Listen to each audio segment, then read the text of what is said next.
Hello, welcome to my world. This is my garage, my mother-in-law's garage. And I've got my little office in the corner. And a Mac Mini that is running agents, these little characters. It's recording with the cloud. And then I got my MacBook here. It's also on the cloud. And I'm right here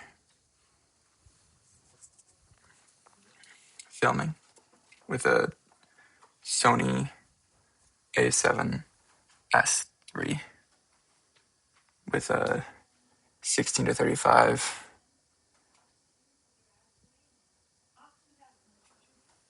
G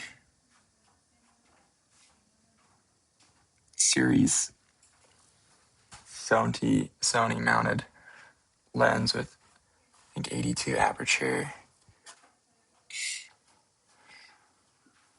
I have this weird inclination to make videos and document my life and my world. And I guess it's not weird. I think it's cool. But I like to challenge myself to film them, and they're nice to like log, but also I like to at least have the inference that they're going to be public, because it allows me to challenge myself of that balance of like collected dialogue and like if you can coherently share something, then it means that it's beginning to complete itself and evolve and reach new stages. So there's a process of evolution in this exercise, but then also I can technically delete this video, and so I like to have that as well, sort of leaning in here, where it's like be yourself and be honest, and you can technically delete this, and so it's better to be authentic than to film like some video where it's like perfect and it's like that was the take. It's like that's the goal here isn't a take. The goal here is to document and to create a moment, share a moment. So I'm gonna share my moment. I'll share my screen, and this is my screen. This is the cloud, and I was testing Google Docs.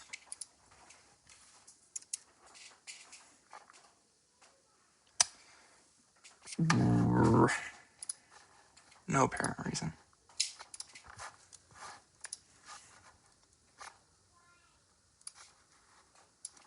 And then these little characters are active chats. They're AI chats, they're agents. Basically, they are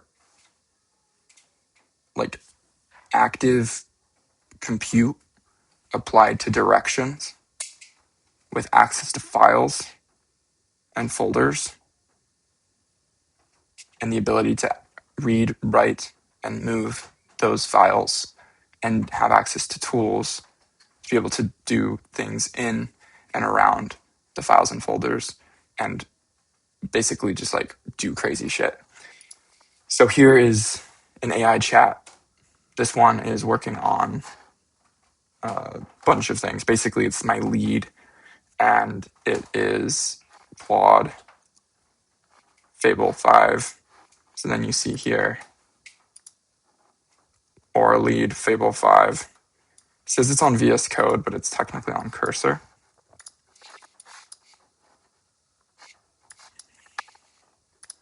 So if I find like a little discrepancy, it's like a task. It says on the chip VS Code, but it's actually Cursor, and I'd prefer if it was the actual logo of the IDE or host for this chip.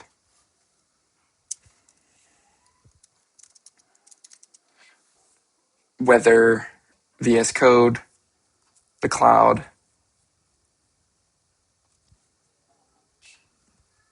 Cursor, Claude, desktop, Claude mobile, whatever like the IDE that's hosting, that's the IDE chip. So it gives it a task that's not just that initial. So for example, if I say, hey, this says VS Code, not cursor, it would say, okay, let me switch it, or I'll remember that next time. Or it might think, let me create a way where that's more differentiated as a feature.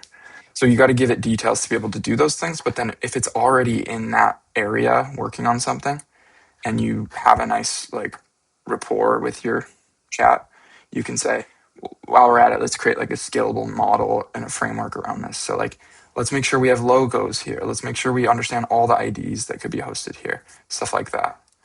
And so you send it off on this little quest. It's basically an active session at that point. And so sessions, let's go look at that session, for example.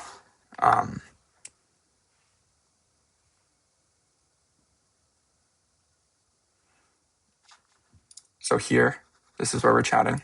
Here, you'll see it gets the request. It uses the cloud to report presence, aka it's updating what it's doing here. And then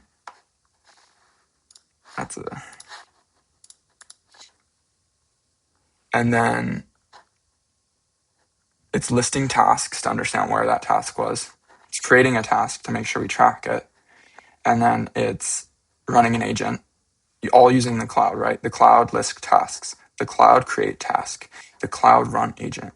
And so what I'm creating is what I think is going to be more powerful and valuable and effective than OpenClaw and a bunch of these like harness tools. It's a new harness. It's a harness that allows anyone to run many agents. And that is just one small aspect of the cloud.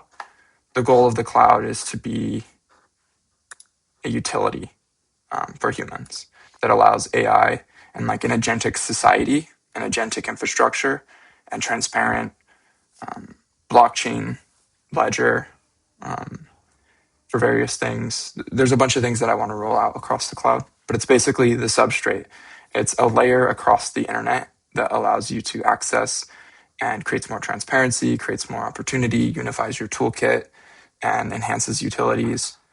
And let's find the task.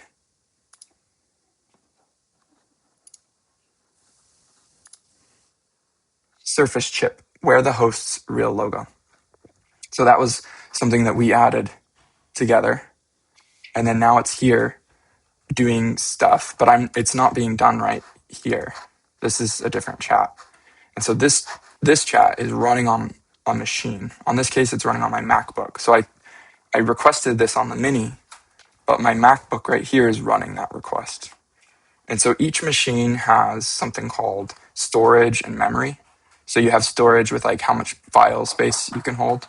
So this has a terabyte, and then this Mac Mini has, I can actually see here, I don't even need to go.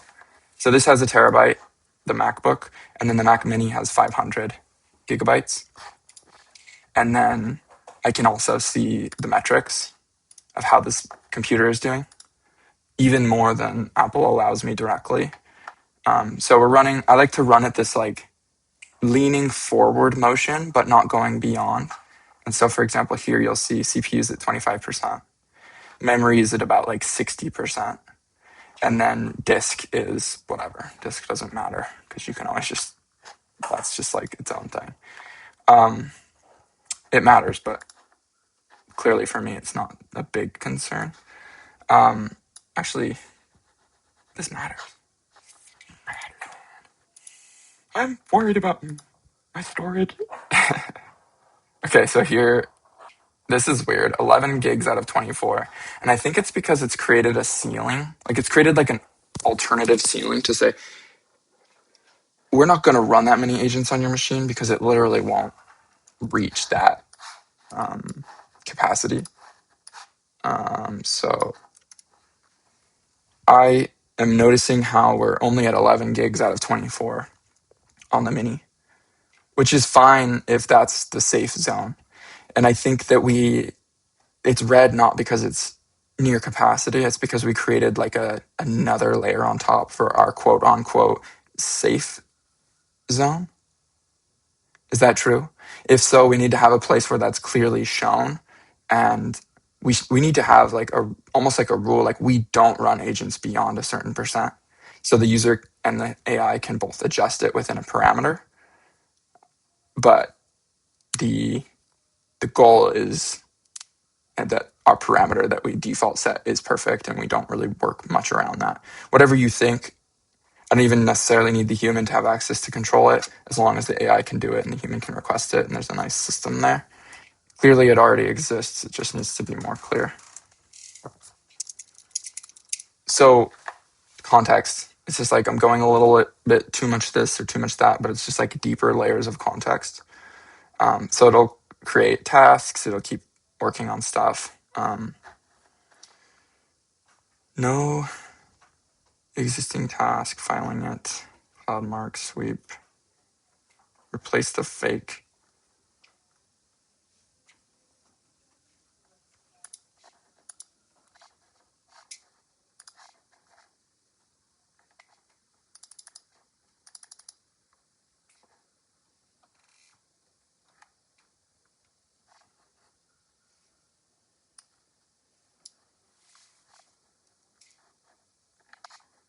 If I go to tasks, I'll see the task that's creating.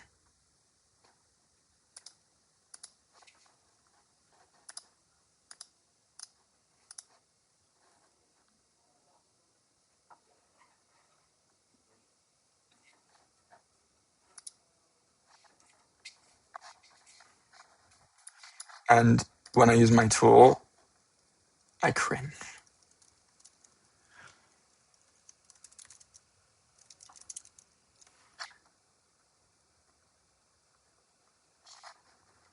Because I find things to improve. So for example, here, if I type in fake,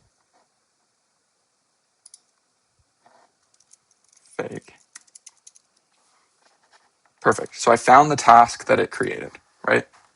Right here it says, replace fake generic, right? CloudMark sweep, replace generic. CloudMark sweep, replace fake generic. So this is the task. But then when I see this, I'm like, okay, so what's the underline? And it probably means it's a subtask. On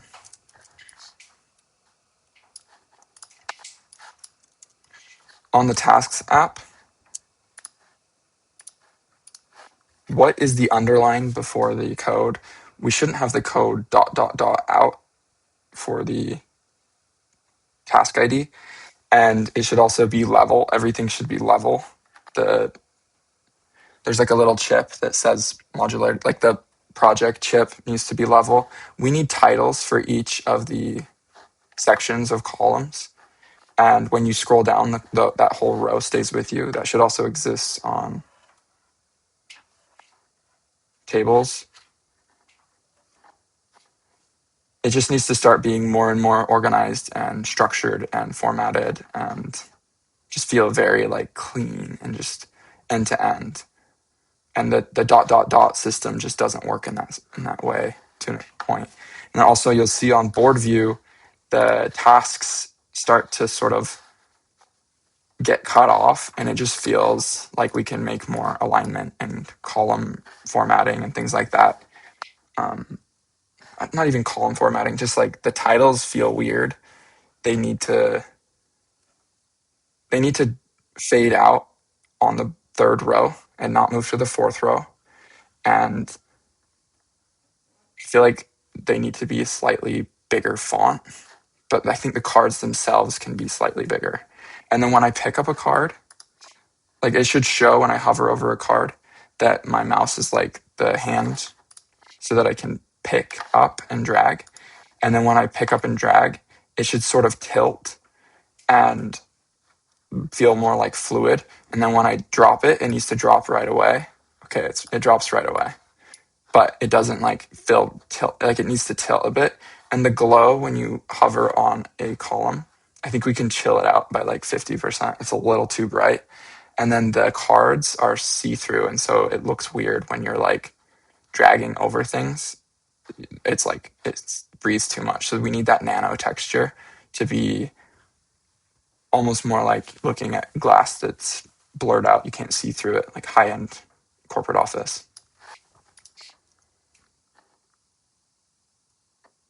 It stopped.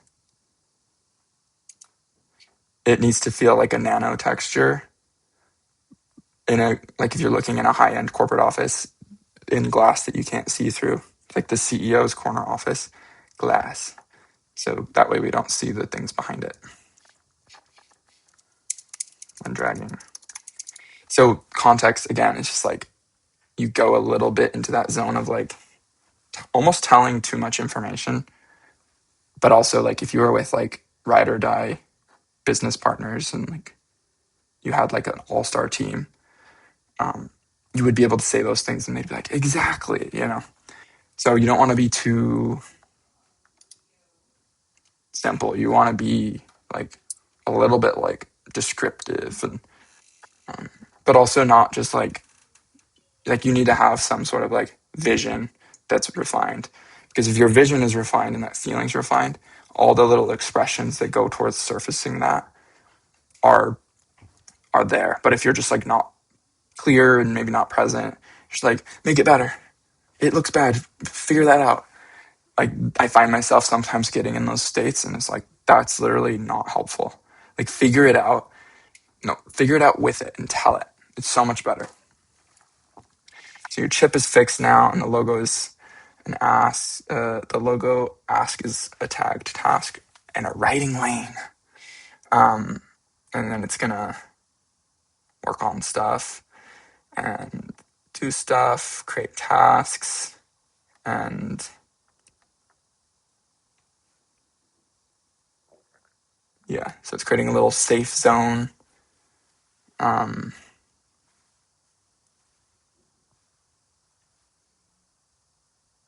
Cool. And then every now and then it will say, here's what we need from you. So I'm gradually like seeing how this product can be like more and more progressive to the point where it will be like revolutionary. For example, it's having all these tasks and then it's reaching a state where I can have it manage other agents. And then I'm seeing how I could create infrastructure for it to manage agents to manage agents. And then I'm seeing how I'm moving from like, let's see.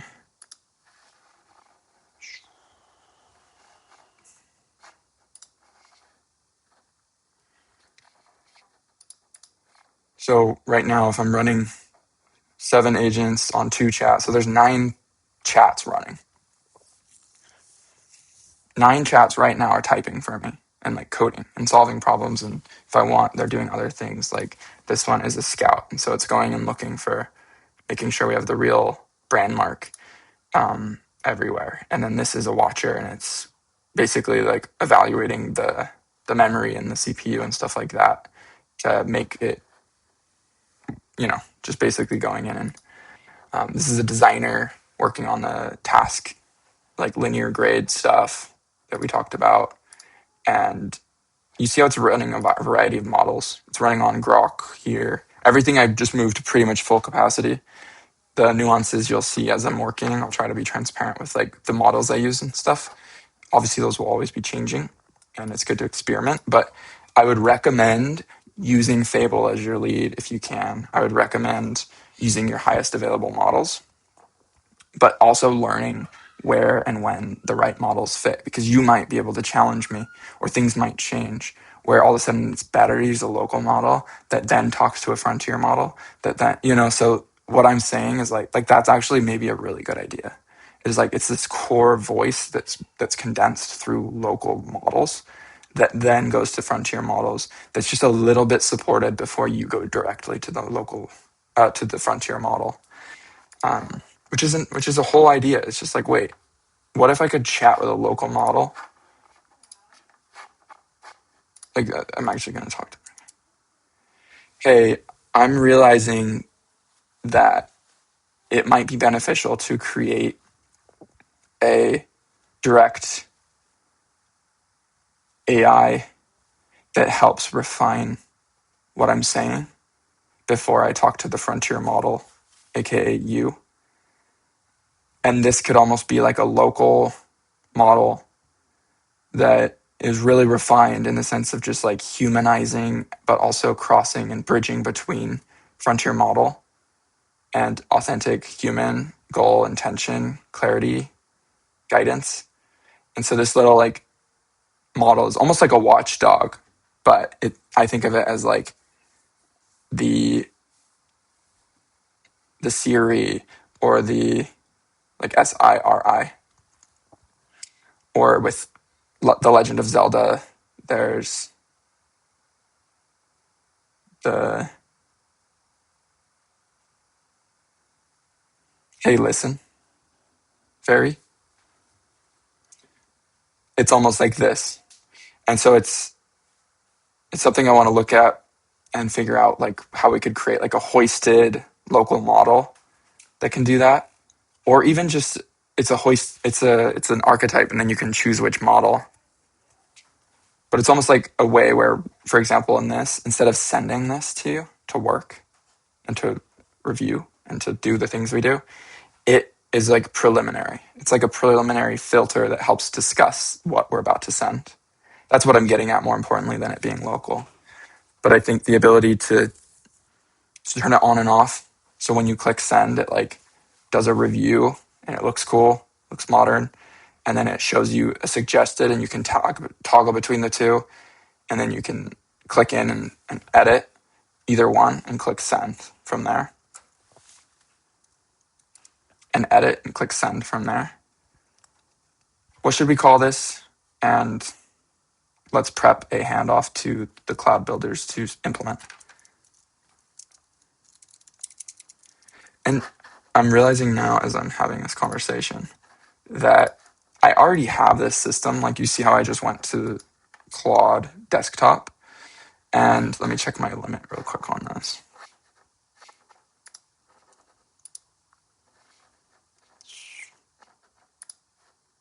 Okay.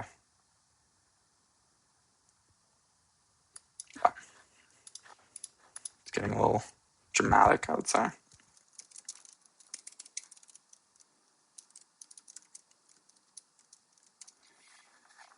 As I'm sending this message, I'm realizing that it's guide, right? Like this is what I do with you. Is like we prep something and then hand it off to where it needs to go. And sometimes we can even get things done here. But as we're moving to have everything inside of the cloud, it's almost like there's a single chat and then I can do everything from there. And I can obviously go in and start a chat and have some like closed intention or like do all the things that we can already do in our current tech stack in and outside of the cloud. But I'd like the idea of being able to just like have a input bar, and as I talk, little chips arrive above it, and as you talk, chips arrive above it, and there's a nice nano glass overlay. So this input bar is, you don't see what's behind it very much. Almost like this, the cloud builders will know how to create like the privacy nano glass. And when I chat, I can do stuff and it's just like really good UI. It needs to feel like Apple. It needs to feel like light and dark mode glass. It needs to feel like Dot by New Computer. It needs to feel like Mercury OS by Jason Yuan, Yuan, I believe. And then as you talk, it does things. And you can have like I can fire agents off from it. It's basically you, the way we talk, our chat, but like it sort of fades up. And then we already kind of have this architecture with Aura on the right, but it needs to feel more modern and it should be like the center.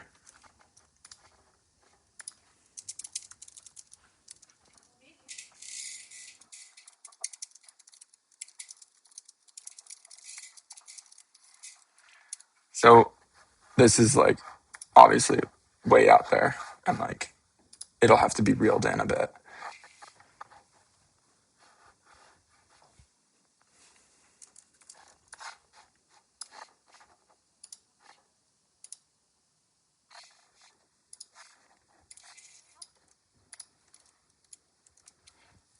if you see the top bar utility nav of the task app, you can see that things start to squish.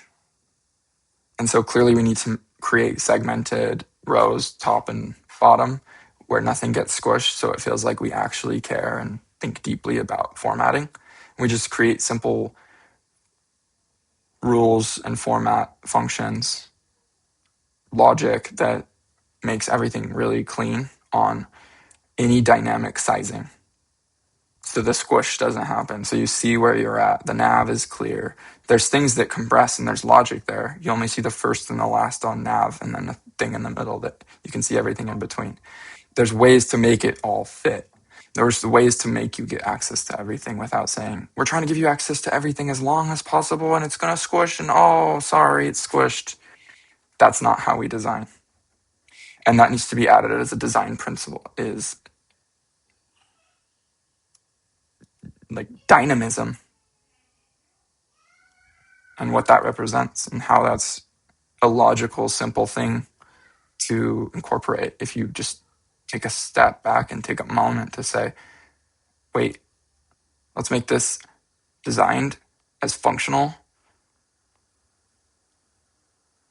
as logical, as useful, as friendly as possible, while empowering the user and the experience and the outcome.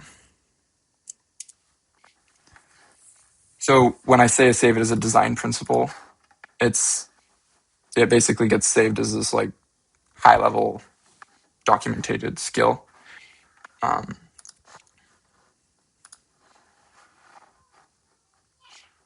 And then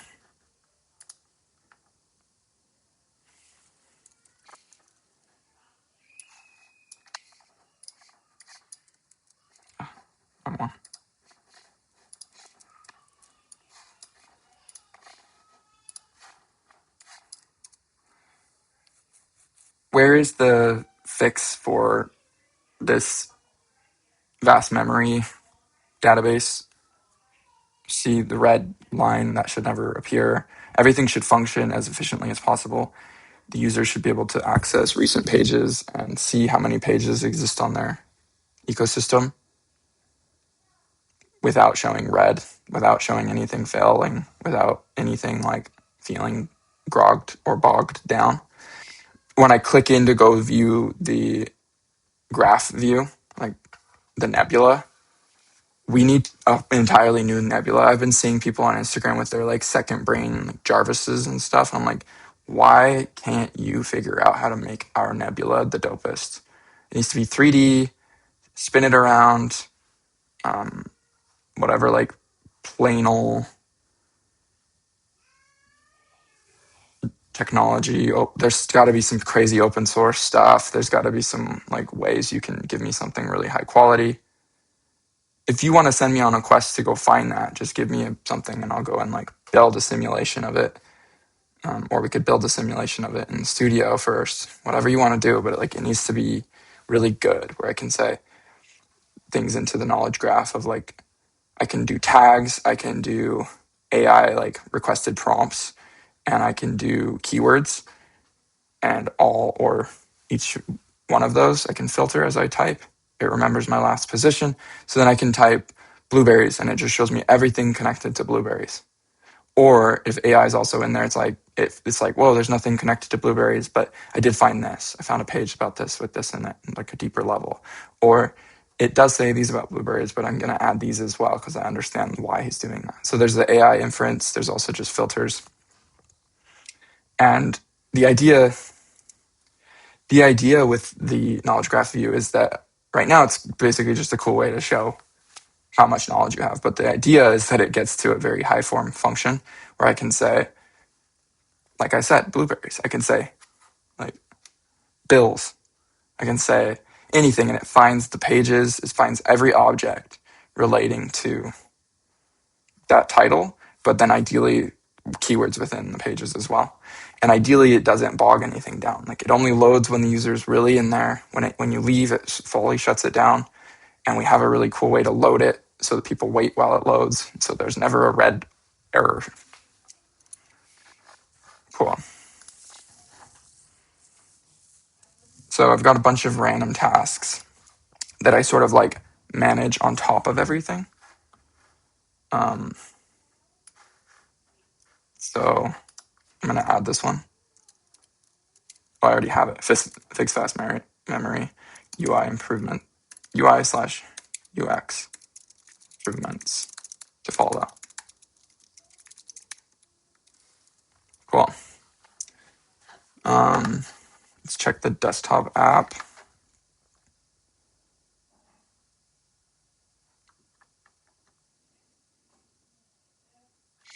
So downloading the new version. I don't ever want to see that. And it says ready, restart.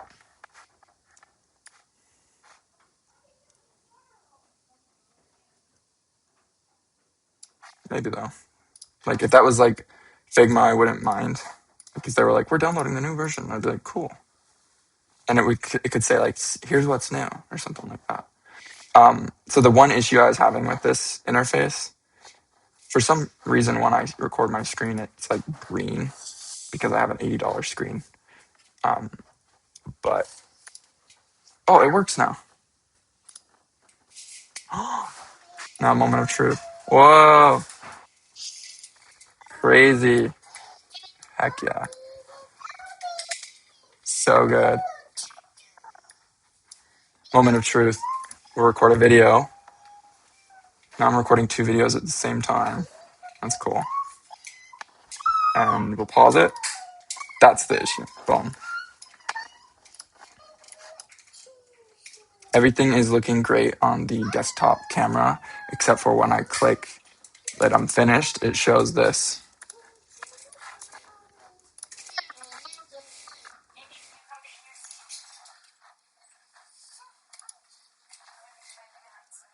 Testing if it saves. It saves at least. This, period. It saves at least, so that's good. But we're making incremental progress here. Also, I feel like we can remove the music app on the media bar.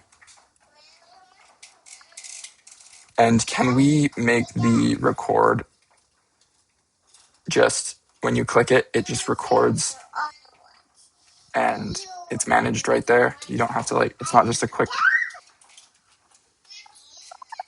nav to the recording app.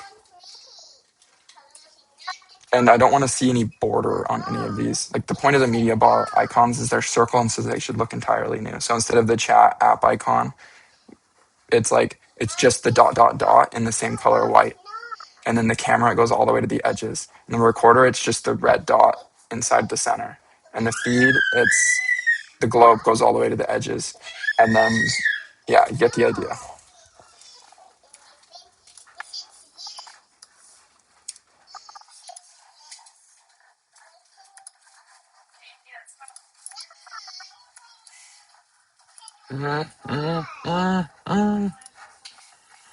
Is it high tide? Okay, I'll come.